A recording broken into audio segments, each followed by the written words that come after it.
Today I'm here to talk to you about three crucial words that should be at the center always of our foreign policy.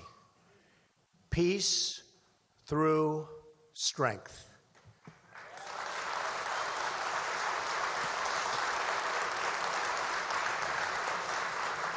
We want to achieve a stable, peaceful world with less conflict and more common ground.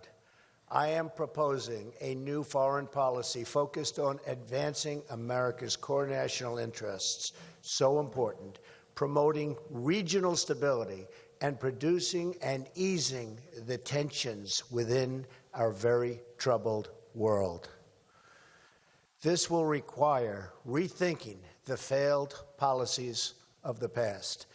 We can make new friends, rebuild old alliances, and bring new allies into the fold, and we can do that.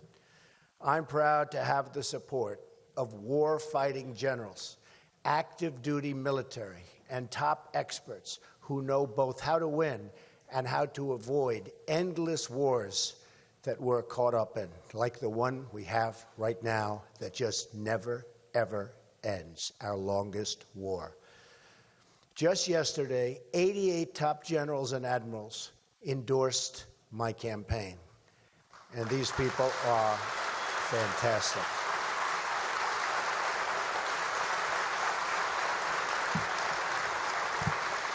Thank you. In a Trump administration, our actions in the Middle East will be tempered by realism. The current strategy of toppling regimes with no plan for what to do the day after only produces power vacuums that are filled simply by terrorists. Gradual reform, not sudden and radical change, should be our guiding objective in that region. We should work with any country that shares our goal of destroying ISIS and defeating radical Islamic terrorism.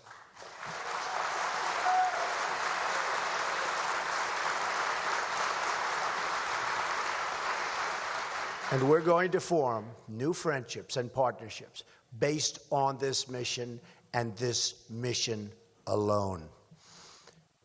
We now have an administration and a former Secretary of State who refuse to say radical Islamic terrorism. And unless you're going to say the words, you're never going to solve the problem. It's very simple.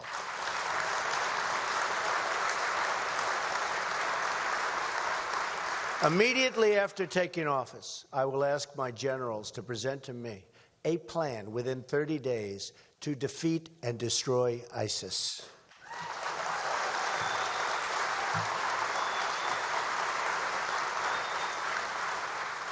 This will require military warfare, but also cyber warfare, financial warfare, and ideological warfare, as I laid out in my speech on defeating radical Islamic terrorism several weeks ago. Instead of an apology tour, which you saw President Obama give over and over again, I will proudly promote our system of government and our way of life as the best in the world, just like we did in our campaign against communism during the Cold War.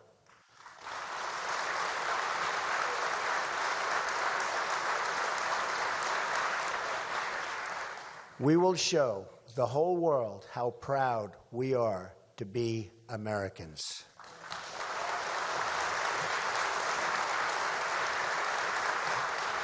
At the same time, immigration security is a vital part of our national security. We only want to admit people to our country who will support our values and love our people. They have to love our people.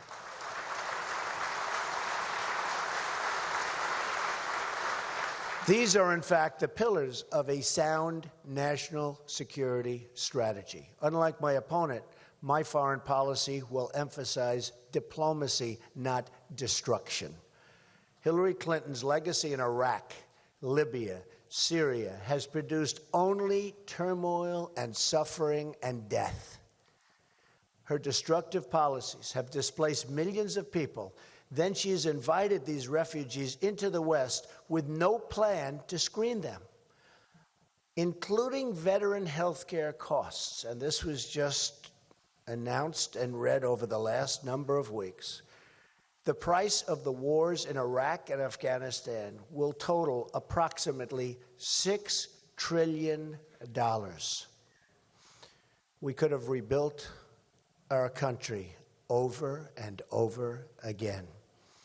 Yet after all this money was spent and lives lost, Clinton's policies as Secretary of State have left the Middle East in more disarray than ever before, not even close. Had we done nothing, we would have been in far better position.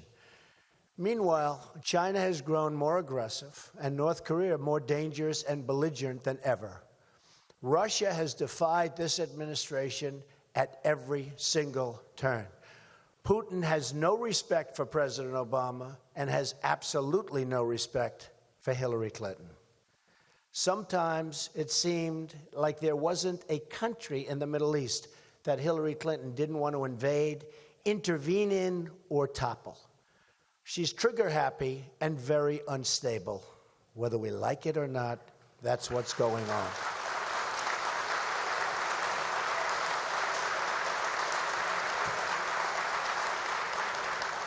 She's also reckless, so reckless, in fact, that she put her emails on an illegal server that our enemies could easily hack, and probably have. Then Clinton's team used a technology called BleachBit, which is basically acid, and this is going to acid wash her emails. Who would do this? And nobody does it because of the expense. Who would do this? They even took a hammer to some of her 13 phones to cover up her tracks in obstruction of justice.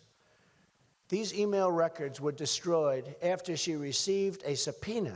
Remember that word, after she received a subpoena from Congress to turn them over. If you do that in private enterprise, it's a violation of the law. She did this after receiving a subpoena from the United States Congress. In the FBI report, she claimed she couldn't recall important information on 39 separate and different occasions.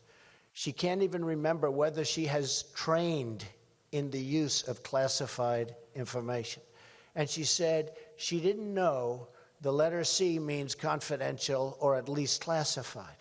If she can't remember such crucial events and information, honestly, she's totally unfit to be our commander-in-chief. Totally unfit.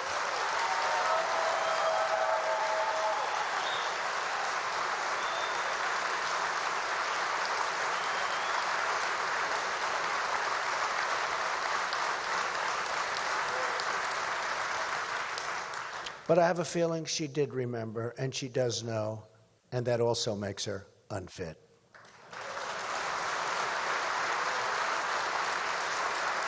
Her conduct is simply disqualifying. She talks about her experience, but Hillary Clinton's only foreign policy experience ended up in absolute failure. Everywhere she got involved, things got worse. Let's look back at the Middle East at the very beginning of 2009, before Hillary Clinton was sworn in. Libya was stable. Syria was under control. Egypt was ruled by a secular president and an ally of the United States. Iraq was experiencing a reduction in violence. The group that would become what is now called ISIS was close to being extinguished. Would have never happened. Would have never happened. Iran was being choked off by economic sanctions. Fast forward to today. What have we gotten from the horrible, horrible decisions made by Barack Obama and Secretary Clinton? Libya is in ruins. Our ambassador and 3 other brave Americans are dead. And ISIS has gained a new base of operations and taken their very valuable oil. Syria is in the midst of a disastrous civil war. ISIS controls large portions of territory. A refugee crisis now threatens Europe and the United States, and hundreds of thousands of people are dead. In Egypt, terrorists have gained a foothold in the Sinai Desert near the Suez Canal, one of the most essential waterways anywhere in the world. Iraq is in chaos, and ISIS is on the loose. And Iran, by the way, will be taking over Iraq and their vast oil reserves. ISIS has spread across the Middle East and into the West. Iran, the world's largest state sponsor of terrorism, is now flush with $150 billion in cash being released by the United States, plus another $1.7 billion that we just learned about last evening in cash ransom payments. We thought it was $400 million. Turns out that it's now $1.7 billion in cash. In other words, our country was blackmailed and extorted into paying this unheard of amount of money as ransom. And our president lied to us. Worst of all, the nuclear deal puts Iran, the #1 state sponsor of radical Islamic terrorism, on a path to nuclear weapons, and that path will go very quickly. This is Hillary Clinton's foreign policy legacy: failure and death. But that's not all. President Obama and Hillary Clinton have also overseen deep cuts in our military, which only invite more aggression. Really, we will have aggression like you've never seen before, and you've got it already happening. Our adversaries are chomping at the bit. History shows that when America is not prepared is when the danger is by far the greatest. We want to deter, avoid, and prevent conflict through our unquestioned military strength. We have the greatest people in the world. We have to give them the greatest equipment.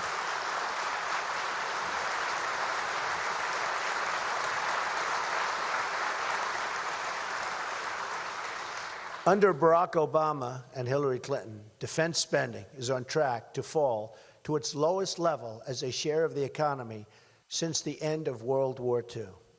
We currently have the smallest army since 1940. The Navy is among the smallest it has been since 1915. It's 100 years ago. And the Air Force is the smallest it's been since 1947. When Ronald Reagan left office, our Navy had 592 ships. When Barack Obama took office, it had 285 ships. Today, the Navy has just 276 ships. The average Air Force aircraft is 27 years old. We have second-generation B-52 bombers. Their fathers flew the same plane as they're flying right now. This is not the United States. Our Army has been shrinking rapidly from 553,000 soldiers in 2009 to just 479,000 soldiers today. It's some decrease, and they want to make it smaller. In 2009, our Marine Corps had 202,000 active Marines. Today, it's 182,000. Our ship count is below the minimum of 308 that the Navy says is needed to execute its current missions at a minimal level. President Obama plans to reduce the Army to 450,000 troops, which would hamstring our ability to defend the United States. It takes 22 years on average to field a major new weapon system. In 2010, the United States spent $554 billion on non-war base defense spending. In the year, and I have to say, currently, we're spending $548 billion, a cut of 10%, and that number is going down very rapidly looking into the future. unless I become your president. I have to say that.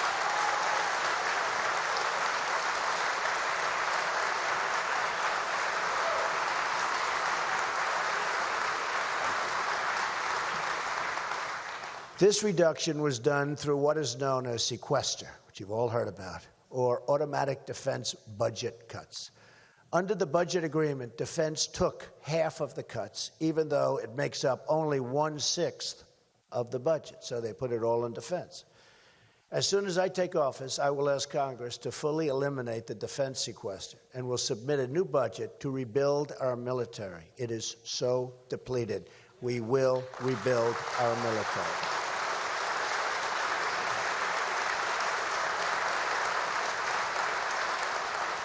This will increase certainty in the defense community as to funding and will allow military leaders to plan for our future defense needs. And most importantly, we will be defended, because without defense, we don't have a country.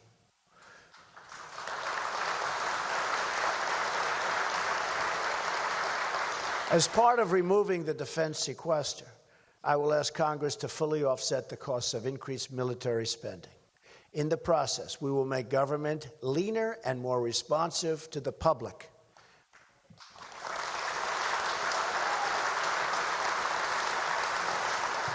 I will ask that savings be accomplished through common sense reforms that eliminate government waste and budget gimmicks, and that protect, absolutely protect, hard-earned benefits for Americans. Government-wide, improper government payments are estimated to exceed $135 billion per year, and the amount of unpaid taxes is estimated to be as high as $385 billion a year. We can also reduce the size of the federal bureaucracy through responsible workforce attrition. That is,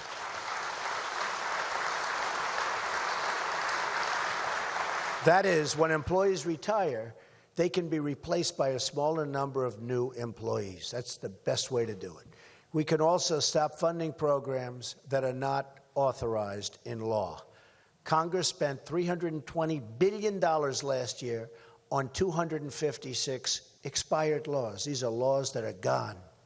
Spent all of that money. Removing just 5% of that will reduce spending by almost $200 billion over a 10-year period. The military will not be exempt either. The military bureaucracy will have to be trimmed down. We have to create that strength, and sometimes we have to reduce bureaucracy. It just gets in our way.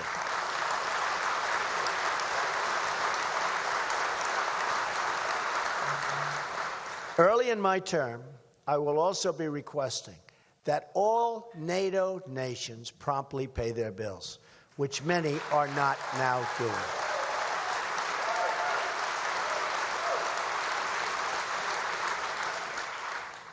Only 5 NATO countries, including the United States, are currently meeting their minimum requirement to spend 2% of GDP on defense. They understand it. They know they have to do it. They can afford to do it. They have no respect for our leadership. They have no respect for our country. They will do it. They'll be happy to do it. They will be happy to do it.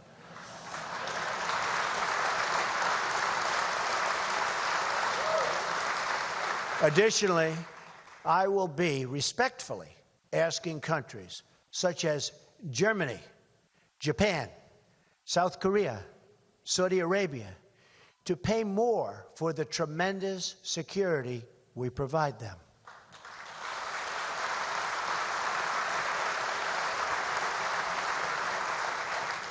And they'll fully understand. They're economic behemoths. They're tremendously successful countries. But we're subsidizing them for billions and billions of dollars. I think they'll fully understand. Finally, we will have at our disposal additional revenues from unleashing American energy. The Institute for Energy Research cites a short-run figure of as much as $36 billion annually from increased energy production. Tremendous amounts of money. tremendous numbers of jobs and tremendous amounts of money. And your electric bills will go down. There's something nice about that. Using these new funds, I will ask my Secretary of Defense to propose a new defense budget to meet the following long-term goals. We will build an active army of around 540,000. As the Army's Chief of Staff has said, he needs desperately and really must have to protect our country. We now have only 31 brigade combat teams, or 490,000 troops, and only 1/3 of combat teams are considered combat ready. That's not good for our country. I actually don't even like saying it because plenty of countries are watching us right now, but we'll get it shaped up very quickly.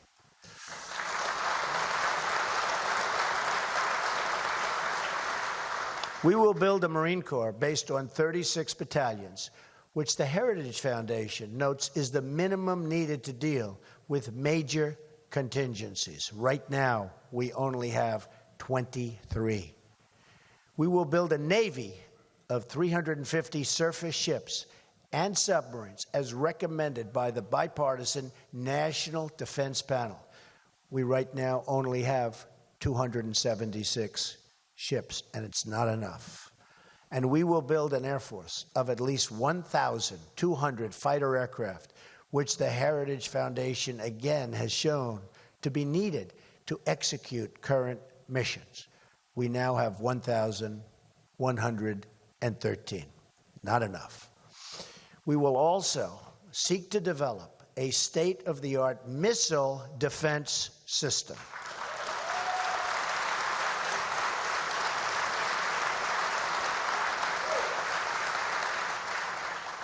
Under Obama-Clinton, our ballistic missile defense capability has been degraded at the very moment in the United States history and its allies we are facing the strongest and most heightened missile threat that we have ever had. You look at Iran, you look at North Korea, you look at terrorists, we don't even know where to look. We don't know where to look. But believe me, you can look all over. So we are going to do that. We need a form of shield. We want to protect our country.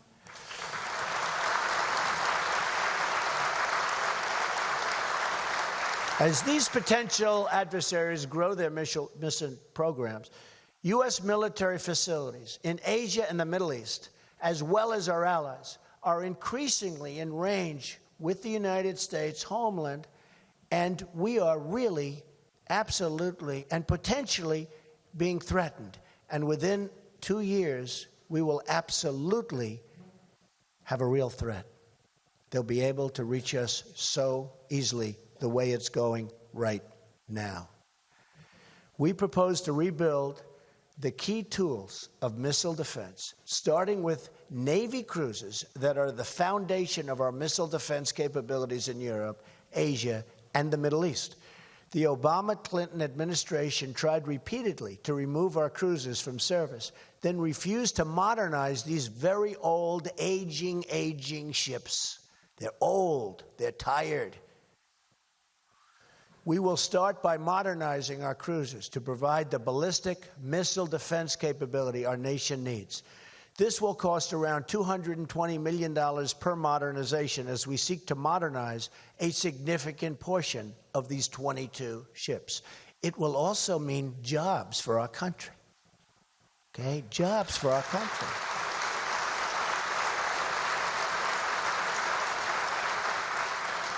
And that is one of the big benefits. It's called jobs for our country, which we desperately need. As we expand our Navy toward the goal of 350 ships, we will also procure additional modern destroyers that are designed to handle the missile defense mission in the coming years. Accomplishing this missile rebuild and our military retooling will be a 50-state effort. Every state in the Union will be able to take part in rebuilding our military and developing technologies of tomorrow. In other words, the workers and the jobs will take place throughout the United States.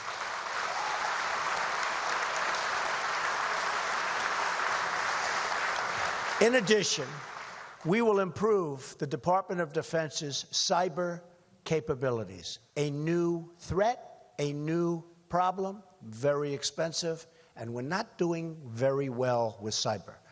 Hillary Clinton has taught us, really, how vulnerable we are in cyber hacking.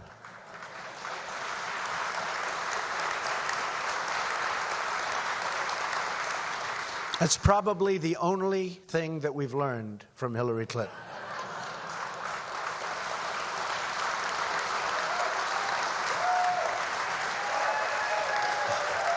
Which is why one of the first things we must do is to enforce all classification rules and to enforce all laws relating to the handling of classified information.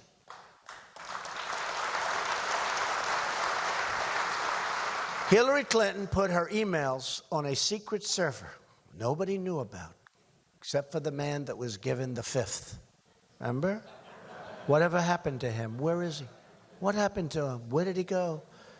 He pled the fifth. Never, that's the end of him. Ay, ay, ay.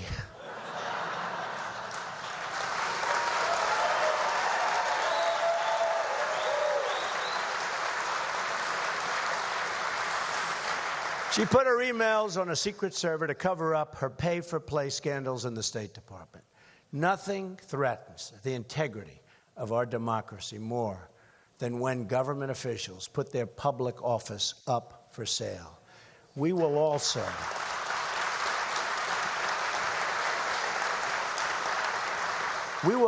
make it a priority to develop defensive and offensive cyber capabilities at our U.S. Cyber Command and recruit the best and brightest Americans.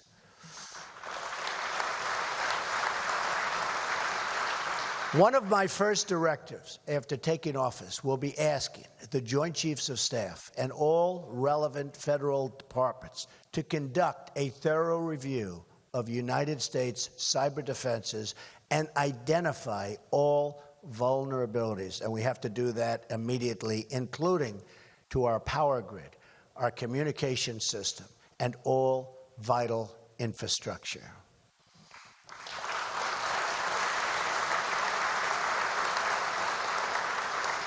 I will then ask for a plan to immediately protect those vulnerabilities and then fix them.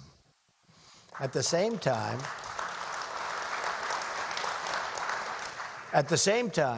we will invest heavily in offensive cyber capabilities to disrupt our enemies, including terrorists who rely heavily on internet communications.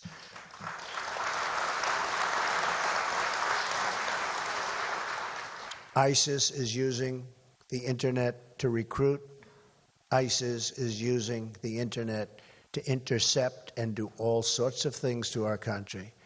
We have to be many steps ahead of them, and we will be.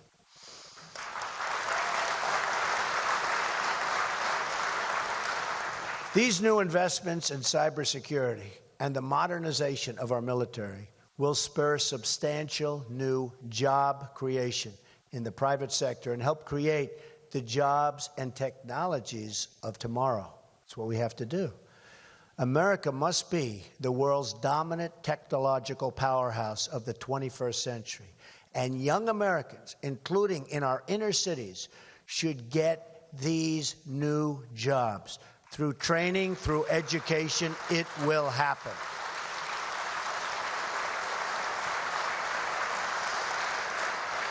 We must also ensure that we have the best medical care, education, and support for our military service members and their families, both when they serve and when they return to civilian life.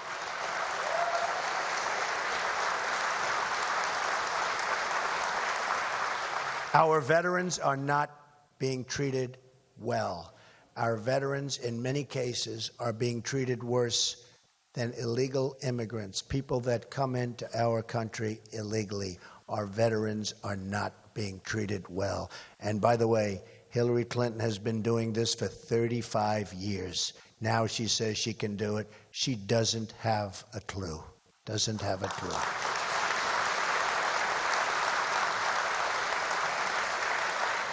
Our debt to our men and women in uniform is eternal, always will be. To all of those who have served this nation, I say so strongly that I will never, ever let you down.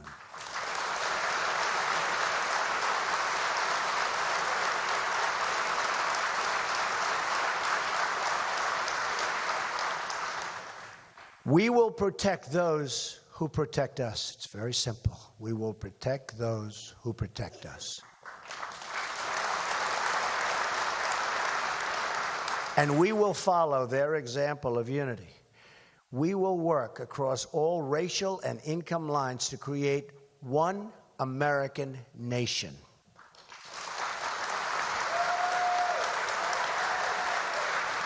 Together, we will have one great American future. Our potential is unlimited. We will be one people, under one God, saluting one American flag.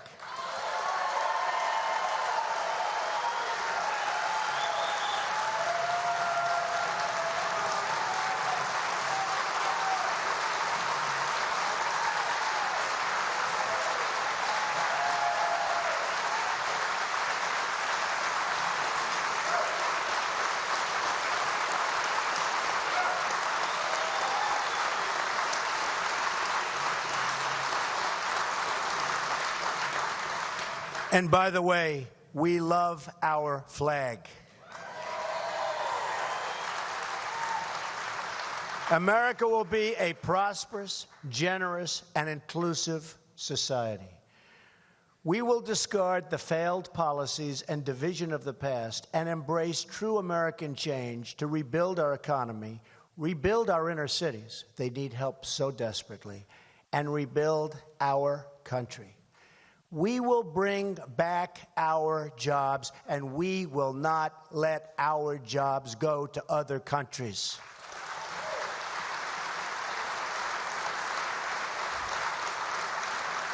We will make America strong again. We will make America safe again. And we will make America great again, greater than ever before. Thank you very much, and God bless you. Thank you. Thank you. Thank you very much.